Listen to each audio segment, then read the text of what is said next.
तो हेलो भाई, अभी सबको पता ही होगा अपनी कंट्री में चल क्या रहा है। और इसी सब के बीच में मेरी फीड में एक वीडियो आता है कि एक बंदा वो जो उसमें कह रहा था कि जो नीट का पेपर है वो एनटीए कंडक्ट कराती है, और एनटीए का जो डायरेक्टर है वो तो चेंज कर ही दिया है। तो अब ये जो प्रोटेस्ट की मांग है कि धर्मेंद्र प्रधान का रेजिग्नेशन होना चाहिए अमंगस्ट अदर डिमांड्स, ये सबसे मेन डिमांड है। तो फिर उसने कोई क्रोनोलॉजी बताई कि अगर बच्चा गलती करता है तो दादा के पास नहीं बाप के पास जाना चाहिए, है ना, ये सब ऐसा कुछ उसने बोला। तो यार ये मैंने एक लिस्ट निकाली है, और ये बहुत सारा डेटा मैंने यहाँ पे साइड में निकाला था जस्ट फॉर माय इंफॉर्मेशन। और ये भी मैंने एक लिस्ट निकाली है कि 2014 से लेके अभी तक कितने कितने पेपर लीक हुए हैं। 26 का पूरा डेटा नहीं मिला है, 26 में भी खाली नीट लीक नहीं हुआ है, और भी काफी स्टेट लेवल एग्जाम्स लीक हुए हैं राजस्थान में, महाराष्ट्र में, है ना। तो पहले चलो अभी जो डेटा है हमारे पास अवेलेबल वो देख लेते हैं। 2025 में various state recruitment paper leak cases including Jharkhand constable and others. 24 में नीट यूजी यूजीसी नेट ये अपने उसके अंडर आके एनटीए के अंदर है। UP police constable, UP RO slash ARO, ये अपना स्टेट गवर्नमेंट कराती होगी क्योंकि बिकॉज यहाँ पे यूपी लिखा है ऑब्वियसली। सीएसआईआर नेट ये एनटीए कंडक्ट कराता है। और न्यूमरस स्टेट एग्जाम्स, है ना। उसके बाद देखो अब यहां से देखना, Bihar recruitment constable and other state examinations, Bihar BPSC 67th preliminary exam cancelled, several police teacher recruitment exam cancelled. उसके बाद 21 में REET Rajasthan teacher eligibility test cancelled after leak. 20 में state recruitment examination in Gujarat, अरे मोदी का स्टेट है वो, बिहार यूपी एंड अदर्स। 19 में multiple state PSC police and teacher recruitment examinations. 18 में सीबीएसई, अरे भाई साहब, सीबीएसई तो अपना अलग ही खेलता है। 12वीं का इकोनॉमिक्स का, 10वीं का मैथ्स का और एसएससी एग्जामिनेशंस। 17 में SSC CGL controversy, Rajasthan Bihar UP recruitment examinations. 16 में several state recruitment examinations, UP Bihar Rajasthan. 15 में AIPMT, AIPMT is similar to, similar क्या is exactly same as NEET. पहले इसका नाम एआईपीएमटी था। And if I am not wrong, AIPMT के time पे ये शायद सीबीएसई कंडक्ट कराती थी, है ना। सीबीएसई कंडक्ट कराती थी if I am not wrong, और जो एनटीए है वो बनी थी 2017 में। ठीक है। तो भाई अब मैं वही कह रहा हूँ, अब इसमें इतने सारे मेजोरिटी जो है वो स्टेट एग्जामिनेशन है, और यूपी बिहार राजस्थान, इन सब की बहन चोदी पड़ी है इन बेचारे लोगों की, इनके लिए तो बहुत दया आती है मेरे को।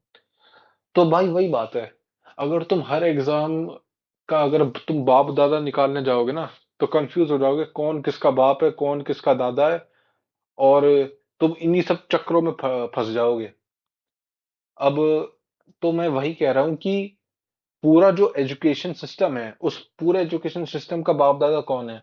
यूनियन कैबिनेट मिनिस्टर में एजुकेशन मिनिस्टर ही तो है। तो सीधा उसका जो रेजिग्नेशन है वही मांगना तो सेंस बनता है। अब ये जो प्रोटेस्ट है, इसका जो मेन फोकस है वो नीट एग्जाम है।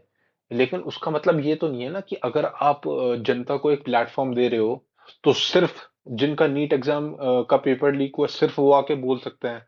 अभी मैंने देखा था वीडियो की जिसमें एक क्लैट एस्पिरेंट थी, वो बोल रही थी कि क्लैट का एग्जाम इतना फ्रीक्वेंटली लीक होता है, उसके लिए कोई कुछ नहीं बोलता है क्योंकि इतना क्राउड उसमें पार्टिसिपेट नहीं करता है। तो वही बात है भाई, अगर आप अकाउंटेबिलिटी चाहते हो तो एब्सोल्यूट अकाउंटेबिलिटी मांगो। ठीक है।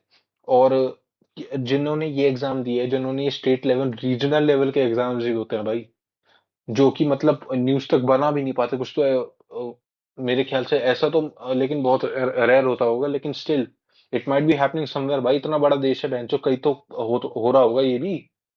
तो भाई मैं वही कह रहा हूँ कि कुछ भी बिलीव मत करो, रिसर्च करके रखो यार अपना, है ना। कि भगवान ने आज हम जनजीज हैं क्यों टेक्नोलॉजी दी है, टेक्नोलॉजी का इस्तेमाल करना आता है तभी तो दिया है। इसलिए भाई वही अपडेट रहो, और न्यूज के साथ अपडेट रहो।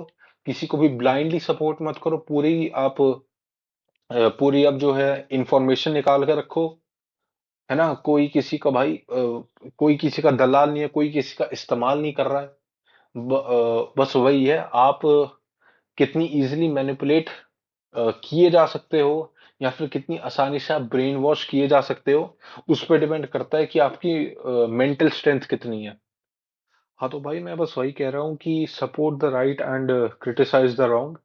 अगर आप सही चीज में बार बार गलतियां निकालने लगोगे, छोटी छोटी गलतियां निकालने लगोगे, तो यार जो गलत चीज है एक ना एक दिन आके तुम्हारी गांड पे काट ही लेगी। एटलीस्ट उस चीज पे सवाल उठाओ कि जो बच्चे मरे उसकी अकाउंटेबिलिटी अभी तक किसी ने क्यों नहीं ली गई है। किसी बड़े पॉलिटिशियन ने, रूलिंग पार्टी के पॉलिटिशियन ने अभी तक उस चीज पे स्टेटमेंट क्यों नहीं दिया। एटलीस्ट यार ये तो जेन्युइन सवाल है। ये कोई अगर कट्टर बीजेपी सपोर्टर है, ये तो उसको भी पूछना ही चाहिए यार एटलीस्ट, है ना। तो भाई बस यही चीज है, किसी को पूरा ब्लाइंडली सपोर्ट मत करो। चाहे वो कोई भी प्रोटेस्ट हो, कोई भी पार्टी हो, लेफ्ट या राइट वो फर्क नहीं पड़ता। Just stay updated with the data, है ना। आप अपनी पूरी रिसर्च करके रखिए, और आधी अधूरी रिसर्च नहीं, हर चीज के बारे में अच्छे से, अगर आपको कोई एक पीस ऑफ इंफॉर्मेशन मिल रहा है, make sure to go to the depth of it.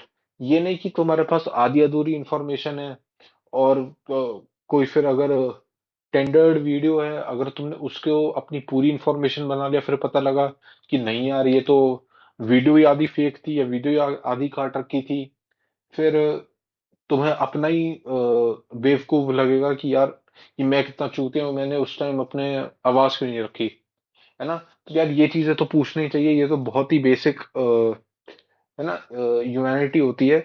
कल को अगर तुम्हारे घर में अगर कोई बच्चा बच्चा मर जाए, तो आई होप तुम्हारा ऐसा रिएक्शन ना हो, क्योंकि बहुत से लोगों का मेरे को तो लग रहा है कि ऐसा ही रिएक्शन होगा कि अगर उनका अपना भी कोई मर जाए, वो कोई बात नहीं। अब अरे हर एक आदमी पे पर्सनल कमेंट्स करने तो मैं नहीं बैठा हूँ। जो चीज मेरे को बोलनी थी, और यार मैं तो बोलता ही हूँ, है ना। मैं अपने इंस्टाग्राम पे भी, सोशल मीडिया पे भी बहुत एक्टिव रहता हूँ उस चीज को लेके। पॉलिटिक्स के बारे में डिस्कस करना मेरे को पसंद है। जो देश में चीजें अभी करंट जो सिस्टम है उसके बारे में मैं बहुत मतलब इंटरेस्टेड रहता हूँ। और ये नहीं है कि भाई अगर इसके बाद सरकार चेंज होगी, इफ, तो उससे भी अकाउंटेबिलिटी मांगेंगे। अगर उसके बाद फिर से होगी, उससे भी मांगेंगे। नहीं दी तो उसकी भी गांड मारेंगे। और अगर जरूरत पड़ी तो हथियार लेके भी उतर सकते हैं भाई। वो तो चलो अपनी अपनी सोच है ना। तो भाई जय हिंद सबको, and I love you all.